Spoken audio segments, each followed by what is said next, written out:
Fala galera, aqui quem fala é o Juan, sejam bem-vindos a mais um vídeo do canal Mensagem Adventista.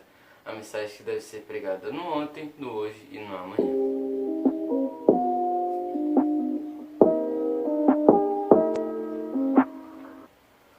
Bom, hoje nós vamos falar um pouco sobre a história dos 12 espias, de Josué e Caleb e vários outros títulos também. E hoje nós vamos ler bastante. Então vamos abrir em Números 13, Números 13, do 1 ao 33. Diz assim: 12 homens são enviados para espiar a terra de Canaã. Começando, versículo 1. Disse o Senhor a Moisés: envia homens que espiem a terra de Canaã, que eu hei de dar aos filhos de Israel. De cada tribo de seus pais enviareis um homem, sendo cada qual príncipe entre eles. Enviou-os Moisés do deserto de Parã, segundo o mandado do Senhor. Todos aqueles homens eram cabeça dos filhos de Israel.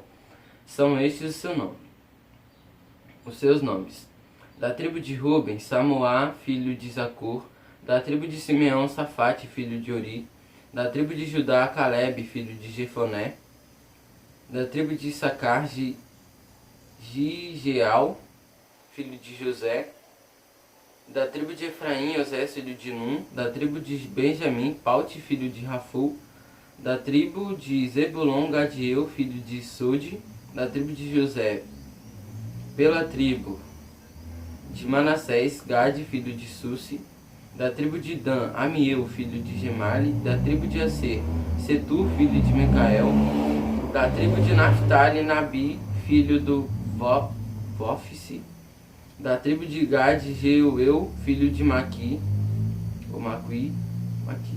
São esses os nomes dos homens que Moisés enviou a espiar aquela terra. E a Oséias, filho de Num, Moisés chamou Josué. 17. Enviou, pois, Moisés a espiar a terra de Canaã e disse-lhe: subi ao Neguebe e penetrai nas montanhas. Vede a terra, que tal é, e o povo que nela habita, se é forte ou fraco, se poucos ou muitos. E qual é a terra em que habita, se é boa ou má. E que tais são as cidades em que habitam, se em arraiais ou se em fortalezas. Também qual é a terra, se fértil ou estéril, se nela há matas ou não. Tende ânimo e trazei fruto da terra. Eram aqueles dias os dias da primícia. Assim subiram e espiaram a terra, desde o deserto de Zin até Reob, a entrada de Ramate. Subiram pelo Neguebe, vieram até Hebron. Estavam ali Aimã, Sessai e Talmai, filhos de Anak. Hebron foi edificada 7 anos antes de Zoar, no Egito. Depois vieram até o vale de Escol, e dali cortaram um ramo de vide com um cacho de uvas, o qual trouxeram 2 homens numa vara, como também romãs e figos. Esse lugar se chamou Vale de Escol, por causa do cacho que ali cortaram os filhos de Israel. Agora estamos no relatório dos espias e recebido com incredulidade. Versículo 25 do capítulo 13 de Números. Ao cabo de 40 dias voltaram de espiar a terra, caminharam e vieram a Moisés e Arão e a toda a congregação dos filhos de Israel no deserto de Parã, a Cádiz.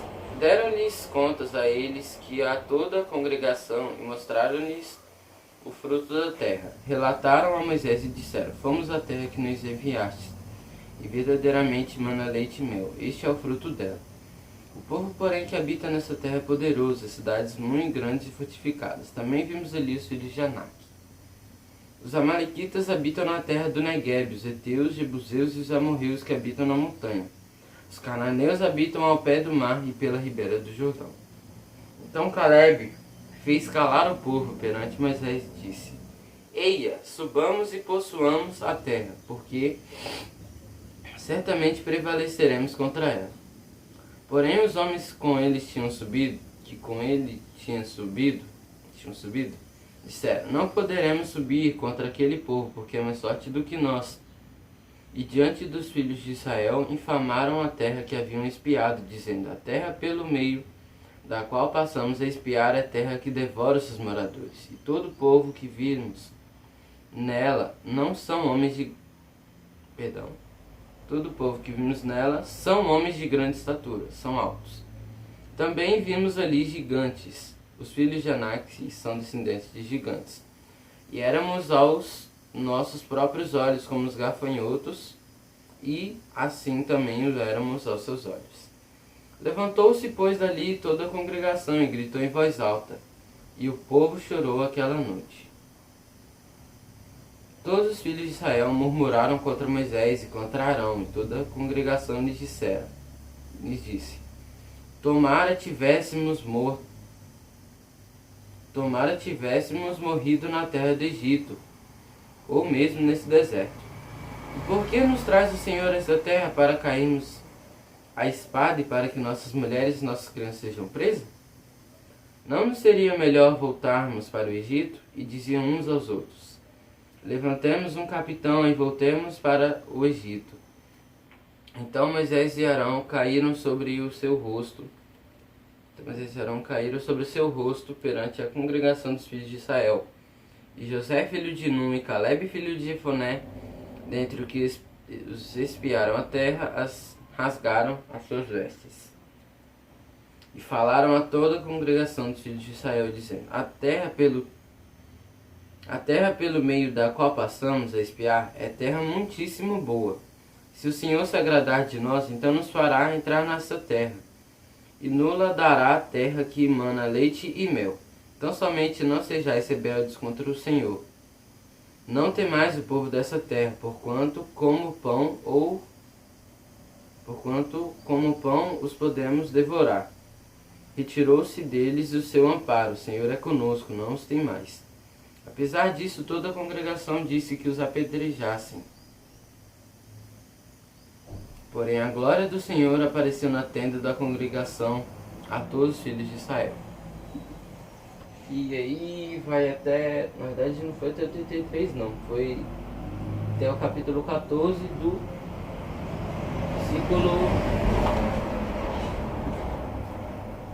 versículo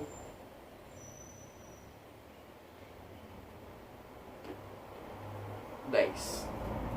Bom, nós vemos aqui que Moisés enviou os 12 espias para espiar a terra, para ver o que tinha lá, se a terra era boa ou ruim, se era fértil ou não estéril.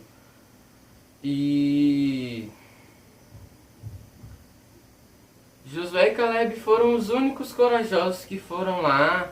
Tudo bem que os dois espias não sabiam que estaria a aguardar. Só que aí eles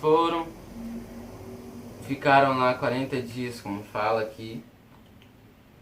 Ficaram 40 dias e depois voltaram para relatar o que eles tinham visto, como eram os frutos, como era a terra, se era boa para plantar ou se não. Só que eles ficaram com um certo medo. Eles ficaram sem coragem nenhuma, envergonhados, depois que eles até falaram que as montanhas eram muito grandes, as casas eram muito grandes também, as pessoas que moravam lá eram de grande estatura. E eles ficaram com muito medo, os 12 espias ficaram com muito medo, mas os 12 e o 10 ficaram com muito medo. Mas Josué e Calebe, eles não ficaram com medo porque eles confiavam que Deus iria fazer até que o impossível para eles conseguirem essa terra. Como ele falou, se Deus nos mandou para ver a terra, Ele vai nos capacitar. Foi o que ele quis dizer. Mesmo que nessa missão eles fracassassem, mas eles tinham esperança, Josué e Calebe tinham esperança de que Deus iria capacitar eles para completar essa missão e herdar essa terra. Bom, eu estou com essa camisa aqui da Missão Calebe, porque a Missão Calebe acontece no mês de janeiro e de julho. que jovens da comunidade vão se concentrando em uma casa, ficam lá as férias, elas dedicam as férias para a missão. Praticamente, eu não sei, mas poderia ter sido Missão Josué, Missão Caleb. Na verdade é Missão Caleb. Mas a Bíblia fala mais de Josué do que Caleb. Mas só um minuto para passar ali.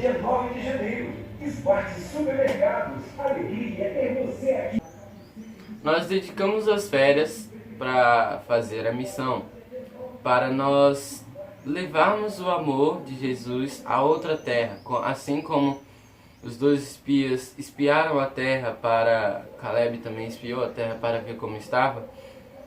Nós também espiamos a terra e nos concentramos em uma casa, fazendo estudos bíblicos, fazendo oração, adorando a Deus e muito mais. Mas também nós temos que sempre ter fé e confiança no Senhor. E mesmo que a missão Caleb seja divertida ou não para alguns, para os outros, nós devemos sempre ter esperança de que Deus vai estar sempre do nosso lado, como aqui foi. Mesmo que nós mesmo que nós morremos por amor de Jesus, aqui fala, eles queriam apedrejar toda a congregação aqui no capítulo 14 do versículo 10. Apesar disso, toda a congregação disse que os apedrejassem. Porém, a glória do Senhor apareceu na tenda da congregação a todos os filhos de Israel. Deus vai estar conosco, se for da vontade dele que nós morremos sendo mártir, morrendo por amor dele, morrendo pregando o evangelho dele. Nós um dia iremos para o céu. E nós estamos fazendo isso também para todos nós, para levarmos a maior quantidade de pessoas que nós conseguimos para levar almas para Jesus. Bom, e eu pesquisei no YouTube, na verdade, para nos encorajar nessa missão Caleb que está para acontecer, eu tenho duas passagens bíblicas para falar para vocês. A primeira está em Josué 1:9.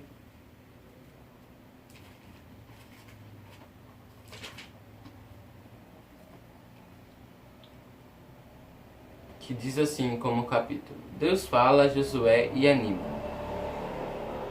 Diz assim, Josué 1:9: Não te mandei eu, ser forte e corajoso, não temas nem te espante, porque o Senhor teu Deus é contigo por onde quer que andares.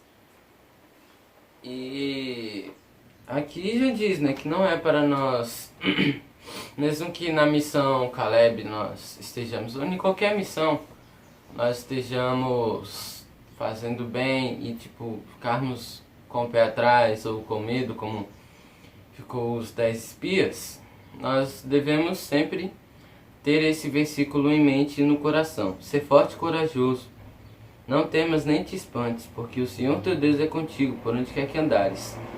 E aqui diz, não te mandei eu. Quando Deus nos manda, nós temos que fazer e confiar nele, porque ele sempre tem algo reservado para nós. E tem também em 1 Pedro 2:9.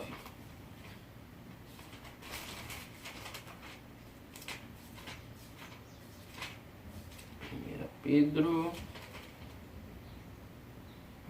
diz: Vós sois raça eleita, sacerdócio real, nação santa, povo de propriedade exclusiva de Deus, a fim de proclamar as virtudes daquele que vos chamou das trevas para a sua maravilhosa luz.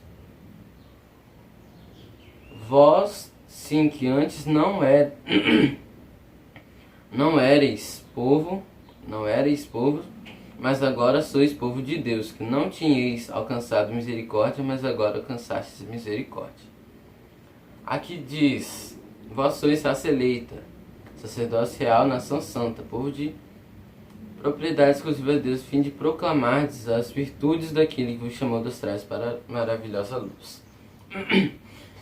Nós devemos sempre ser a diferença. Nós temos que ser a diferença na escola, no trabalho, no ônibus, ao sair de algum lugar. Nós sempre devemos agir diferente. E como nós, aqui diz, como Deus nos chamou das trevas para a sua maravilhosa luz, nós devemos também guiar outros que esteve do nosso mesmo jeito, guiar das trevas para a luz, porque essa é a nossa missão.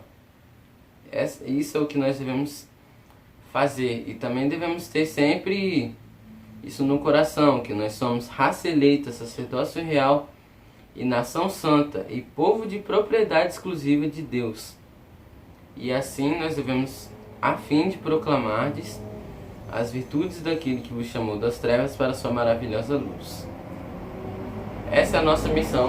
Nós devemos mostrar para os outros como é Jesus. Deus não é um pai que castiga. Deus não é um pai que te bate e fica rindo com o seu sofrimento. Ele é um pai amoroso que sempre que você peca, Deus sempre está lá para te perdoar. Ele sempre é um pai amoroso e ele nos coloca essa missão para nós fazermos, mostrar o amor de Deus, mostrarmos que nós somos diferentes e fazer a diferença. Eu pesquisei o que significa Missão Caleb, o que é a Missão Caleb no Google, e diz bem assim, deixa eu pegar minha cola. Segundo informações coletadas, o projeto Missão Caleb é considerado um dos maiores projetos de evangelismo, envolvendo adolescentes e jovens dessa referida comunidade. Esses jovens durante as férias dedicam todos os dias com um único objetivo: levar esperança e partilhar do amor de Deus com o próximo. E aí, topa esse desafio? Eu sou Caleb, e você? Chegou a hora.